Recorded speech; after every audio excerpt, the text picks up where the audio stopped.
آغاز کرتے ہیں، بجٹ آیا اور بڑا ایک کہا جا رہا ہے کہ جی آج آپ نے پرائم منسٹر صاحب کی سپیچ بھی سنی ہوگی کہ موجودہ حالات میں جو ہے یہ بہت اچھا ایک بجٹ ہے۔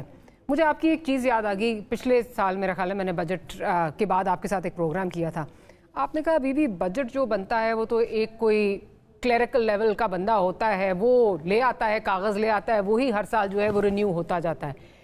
ان دا گیون سرکمسٹانسز آپ کو یہ بجٹ کیسا لگا؟ دیکھیں، پہلی بات ہے کہ گیون سرکمسٹانسز کیا ہیں؟ یہ وہی بجٹ ہے جو پچھلے سال تھا، جو اس سے پچھلے سال تھا، جو اس سے پچھلے سال تھا، جو 10 سال پہلے تھا، 15 سال پہلے تھا، کوئی تبدیلی نہیں ہے۔ وہ جو میں بتا رہا ہوں کلریکل سٹاف نہیں ہے، وہ ایک سینئر افسر ہیں، سوری مائی بیڈ جی، اور وہ مفتیٰ صاحب ان کا نام شاید آپ کو بتائیں گے اگر ان کا دل چاہا تو۔ اگر ان کو کچھ ہو جائے اور ان کی لیپ ٹاپ کو کچھ ہو جائے تو آپ کا بجٹ خطرے میں آ جاتا ہے۔ I'm sorry, is he a fossil کہ اتنے سالوں سے وہ اسی یہ تجربہ وہی رکھتے ہیں نا کہ کہاں پہ ایڈ سبٹریکٹ کرنا ہے۔ اب دیکھیں ہوا کیا، آپ نے کہا جی کہ ہم 4000 اضافی ارب روپے اضافی کمائیں گے۔ جی جی، اب نہ آپ کی معیشت بڑی ہے، نہ ایکسچینج ریٹ میں کچھ فرق پڑا ہے، کیونکہ ایکسچینج ریٹ جب روپیہ کمزور ہوتا ہے تو آپ کی آمدن روپوں میں بڑھ جاتی ہے کسٹمز ٹیکسز کی وجہ سے، تو دونوں چیزیں نہیں ہوئیں۔ مطلب یہ ہے کہ یہ 4000 ارب کا بوجھ جو ہے یہ پاکستان کے عوام پہ اضافی ٹیکس لگیں گے، بالکل لگے گا، جبکہ اس سال کا ہدف پورا نہیں ہوا جی۔ اور وہ ٹیکس جو ہے، یہ ابھی ایسی ڈسکشن ہو رہی تھی تو ہم نے دیکھا کہ یہ تقریباً 15-16 ہزار ارب روپیہ فی کس ہے۔ ہر پاکستانی شہری، بچہ، بوڑھا، مرد، عورت، یہ جوان، یہ ان کے ذمہ 15,000 روپیہ ٹیکس آ گیا ہے اضافی، پچھلے جو پہلے ٹیکس اس کے بعد۔